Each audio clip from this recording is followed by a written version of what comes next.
अस्सलाम वालेकुम ख़वातीन व हज़रात। हम गालिब की गज़ल पढ़ रहे हैं और इस गज़ल का पहला हिस्सा हम आपकी खिदमत में पेश कर चुके हैं। इसका शेर है, उठा एक दिन बगुला सा जो कुछ मैं जोश वहशत में। हमने इसके 4 शेरों की शरह और मुश्किल अल्फाज के माने आपकी खिदमत में पेश करती हैं। आज इस दूसरे हिस्से में बाकी रह जाने वाले 3 शेरों की शरह पेश खिदमत है। अगला शेर है, कहा मैं सैद हूँ उसका कि जिसके दामे गेसू में फंसा करते हैं तायर रोज आकर बागे रिजवा से। सैद कहते हैं शिकार को, दाम कहते हैं जाल को, गेसू कहते हैं बालों को। तायर आपको पहले बता चुके हैं, परिंदे को कहते हैं। बागे रिजवा कहते हैं जन्नत को। यहाँ मुराद उनकी एक ऐसी जगह है जहां के लोग भोले भाले हों।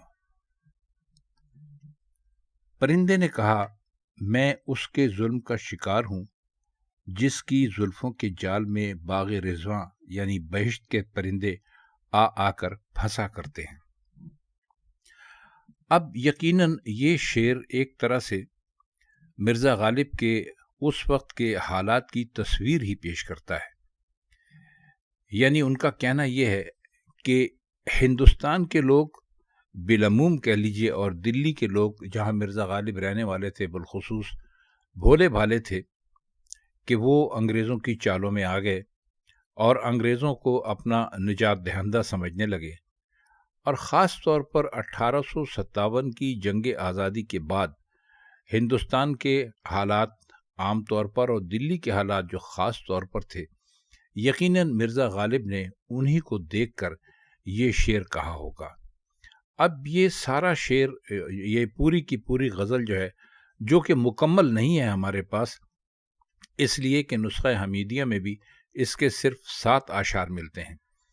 तो इससे ज़ाहिर यही होता है कि एक परिंदा अपनी कहानी सुना रहा है, जो परिंदा असल में गालिब खुद ही हैं। ये शायद हम पिछले हिस्से में भी आपको ये बात काफ़ी वजाहत और सराहत के साथ बतला चुके हैं। तो कहते ये हैं कि जब मुझसे ये सवाल हुआ तो मैंने ये जवाब दिया कि मैं तो जन्नत में रहने वाला एक परिंदा था। जन्नत से उनकी मुराद ये है कि गालिबन 1857 के हालात से पहले गालिब जो थे वो खुश थे।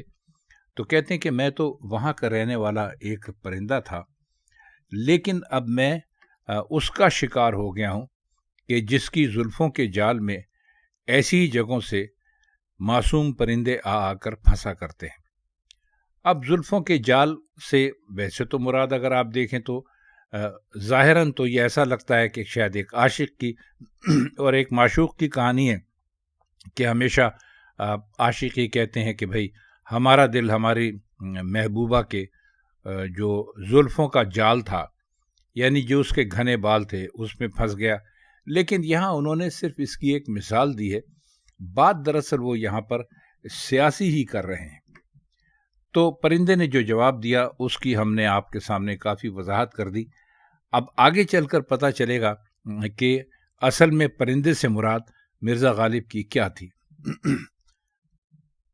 अगला शेर है, उसी के जुल्फ़ व रुख का ध्यान है शामो सहर मुझको, ना मतलब कुफ्र से है और ना है कुछ काम ईमान से।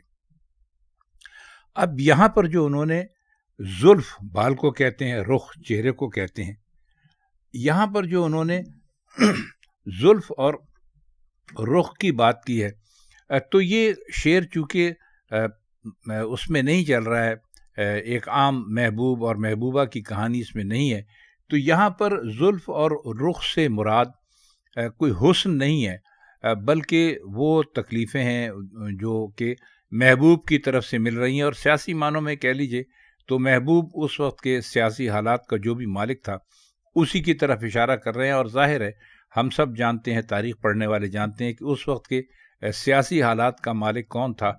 सियासी हालात का मालिक अंग्रेज़ था।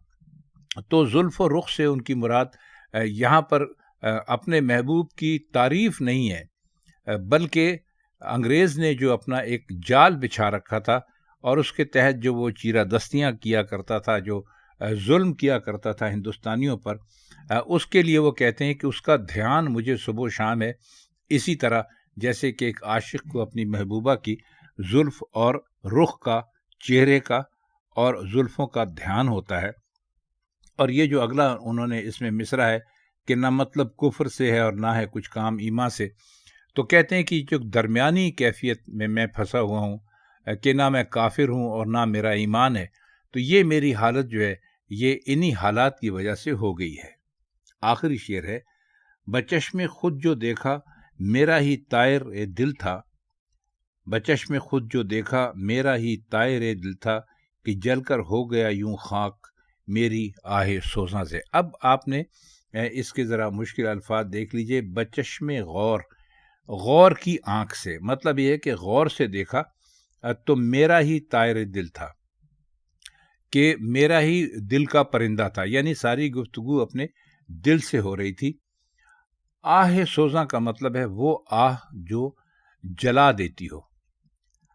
اب ساری کہانی بیان کرنے کے بعد یہ کہہ رہے ہیں کہ آپ نے سارا قصہ سن لیا کہ کس طرح وحشت میں تھے اور کس طرح بگولے کی طرح اٹھے، اور پھر کیا کیا خیالات ہوئے۔ ایک پرندہ دیکھا جو اپنا سر پٹک رہا تھا، جس کے پر بندھے ہوئے تھے، جو پر تشنا تھا، وغیرہ وغیرہ۔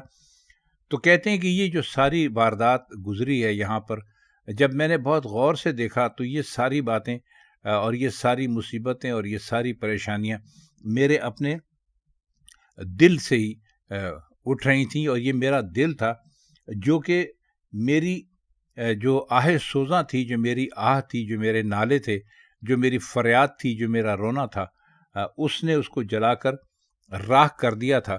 اور یہ جو اصل میں نے بگولا دیکھا تھا، تو یہ بگولا جو خاک کا تھا، یہ اور کچھ نہیں تھا، یہ صرف میرا دل تھا۔ خواتین حضرات، یہ اس کے باقی 3 اشعار کے مطلب تھا۔